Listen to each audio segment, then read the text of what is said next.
Salut à tous, c'est Mister Newton. Aujourd'hui, on se retrouve pour une vidéo tech. Mercredi dernier, Microsoft a présenté ses innovations à venir, ses nouveaux produits, et on a eu quelques surprises. J'étais d'ailleurs en direct en stream, donc la prochaine fois, n'hésitez pas à venir pour discuter des innovations en live. Donc on va voir ces fameuses nouveautés ensemble. Apple a aussi fait une conférence en septembre, mais il n'y avait pas énormément de choses à dire. Bah t'as qu'à faire un petit résumé avant de parler de la conférence de Microsoft, comme ça on pourra comparer et juger en fonction de la qualité de chaque conférence. Rapide. Bon, si vous ne savez pas, j'aime beaucoup les fonctionnalités d'iOS, mais pour ce qui est des produits Apple, bah ça bouge pas énormément depuis quelques années. Et à cette conférence, on a eu, premièrement, une présentation de 3 nouveaux iPhones, qui sont les anciens iPhones avec plus de capteurs. Oui, ce truc-là, c'est un capteur.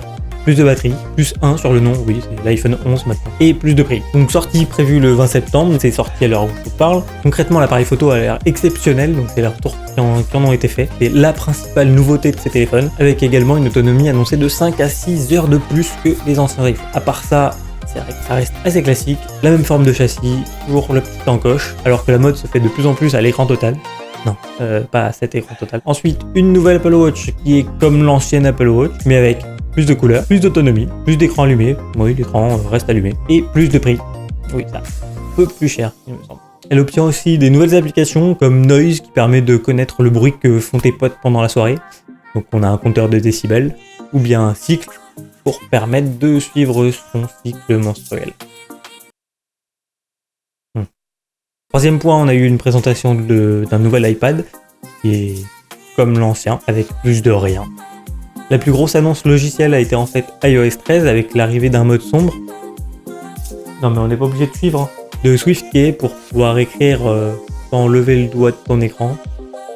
On a eu ensuite une présentation plus poussée de 2 services qui avaient déjà été présentés par Apple, qui sont premièrement Apple Arcade. Pour rappel, Apple Arcade c'est un service de jeux vidéo comme Netflix mais avec des jeux mobiles, qui permet de, contre un abonnement de 4,99€ par mois, de profiter d'une centaine de jeux. Pour rappel, le premier mois est offert et c'est sorti le 19 septembre. Cette information partage de l'abonnement jusqu'à 5 membres de la famille. Et enfin, l'Apple TV+, qui est directement là, pour le coup, le concurrent de Netflix. Ça sortira le 1er novembre 2019 au prix de 4,99€ par mois. Donc gros coup sur Netflix. Donc vous avez un mois offert si vous êtes pauvre. Et par contre, si vous avez de l'argent, on vous offre un an d'abonnement si vous achetez un nouvel iPhone cette année. Voilà pour le résumé, c'était assez court. Je vais faire à peu près le même exercice avec Microsoft en s'attardant un petit peu plus sur les grosses nouveautés qui ont été présentées. Donc c'est bon, attaquons le plat de résistance. L'annonce de la conférence sur Twitter était « Tune in to see what's next », qu'on peut traduire par « Allons voir ce que le futur nous réserve ». Alors, on nous annonçait le futur de la technologie. Est-ce vrai? Nous allons le voir juste après avoir fait la petite tour des petites évolutions annuelles des produits Microsoft. Donc le Surface Laptop 3, qui est le PC portable de Microsoft. Il y a une nouvelle version plus grande, donc avant c'était 13 pouces, maintenant il y a 13 pouces et 15 pouces. Le trackpad, qui est d'ailleurs vraiment bon sur un Surface Book, se rapproche peut-être encore plus de la qualité des MacBook, avec celui-ci qui est encore 20% plus grand. Le PC fait 1,5 cm d'épaisseur, c'est très très fin quand même. Il y a un clip sur le clavier permettant d'accéder à l'entraille de la machine, et qui permettra normalement une bonne réparabilité. Niveau processeur, ça passe sur de l'AMD, donc on a le choix entre Intel et AMD pour les connaisseurs. Ça sort le 22 octobre à partir de 999€ pour la version 13 pouces et 1199€ pour la version 15. Donc déclinaison en plusieurs modèles, i3, i5, i7, 8Go, 16Go de RAM. Voilà, il y en a pour tout le monde. Donc encore une fois, c'est un peu cher pour ce que ça propose comme d'habitude, mais c'est un produit professionnel et en aucun cas pour aller surfer sur internet. On a ici toujours un PC portable avec écran tactile, il est fin, il est puissant, c'est pour une utilisation professionnelle avant tout. C'est vraiment un PC portable. J'ai beaucoup hésité à m'en prendre un d'ailleurs, mais bon, c'est un poil trop cher pour moi pour le moment. Donc ensuite on a eu la présentation de la Surface Pro 7, donc l'actualisation de la 6, qui n'est autre que la 6, avec de l'USB-C. J'ai de plus en plus de mal à voir la place qu'ont les Surface Pro dans l'écosystème Microsoft.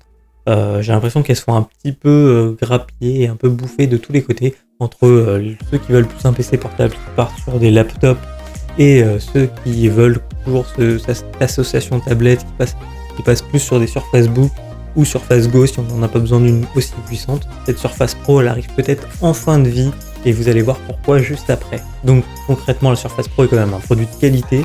C'est plus pour des professionnels qui voyagent, qui ont besoin d'un truc portatif et très puissant. days later. Donc voici les nouveaux produits de la gamme Surface qui compte pas moins de 9 produits maintenant. Donc 4 ont été présentés durant cette conférence. Donc on va commencer donc par la Surface Pro X qui vient se caler dans la gamme des Surface Pro, mais en version ARM. Donc ça veut dire qu'on a toute la technologie mobile d'aujourd'hui, donc tout ce qui est smartphone, tout ça, qui est intégré dans cette tablette. Donc c'est un processeur créé par Microsoft avec Qualcomm, ce qui signifie pour l'utilisateur qu'on a un appareil instant on. Vous voyez votre portable, vous faites ça, hop, ça s'allume, et c'est comme ça, c'est pareil. Pour tout ce qui est éléments techniques, je vous ramène à la présentation, la petite image. Je vais pas détailler, je vais pas rentrer dans les détails, mais on a une recharge rapide à 80% en 1 heure, on a une autonomie annoncée de 13 heures, c'est pas mal. L'appareil est doté d'une connectivité 4G, donc 4G pour être toujours présent sur internet et pas se raccorder sur le premier Wi-Fi public venu. Donc niveau sécurité, ce sera peut-être mieux. Donc moi cette surface je la trouve vraiment très belle avec les bords assez fins de l'écran, ça donne un peu de jeunesse niveau design sur les Surface Pro. Mais on va enchaîner directement avec les concurrents des AirPods. Je dis concurrents, mais le public visé est un peu différent. Là on est plus sur un public professionnel et vous allez le voir au vu des fonctionnalités. Donc voici les Surface Airbuds. Assez imposant, ces écouteurs ont sur leur surface un pavé tactile qui vous permettra de switcher de musique, de mettre pause ou de répondre à un appel certainement. Mais vous allez voir qu'il y a des fonctionnalités plus intéressantes encore avec la connectivité 365, donc Office 365. Donc on peut s'en servir sur un PowerPoint pour changer de slide par exemple. Donc jusque là ça va, c'est un petit peu gadget. Mais on peut aussi prendre ses notes sur un Word, sur un OneNote, ou bien activer une traduction en temps réel. Et là je pense que les pros ça va leur plaire vraiment comme il faut. Une traduction en temps réel sur les PowerPoint, donc qui traduit en plus de 60 langues. Donc faudra le tester, j'ai pas les paires d'écouteurs sous la main, mais en tout cas si ça marche ça claque. Et on a hâte de voir les tests pour voir un peu ce que ça donne. On attaque avec les 2 produits les plus innovants de cette conférence, cette partie. Donc 2 produits qui arriveront pas avant 2020 malheureusement.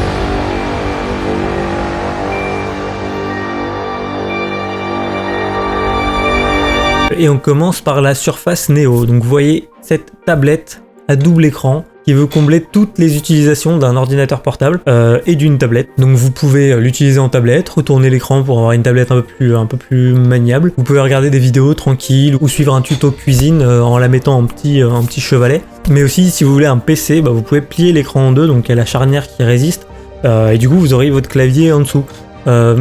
Après, je vous entends dire déjà que un clavier tactile, c'est vraiment pas ce qu'il faut, c'est vraiment pas le luxe. Et voilà, je vais vous contredire, ils ont prévu tout.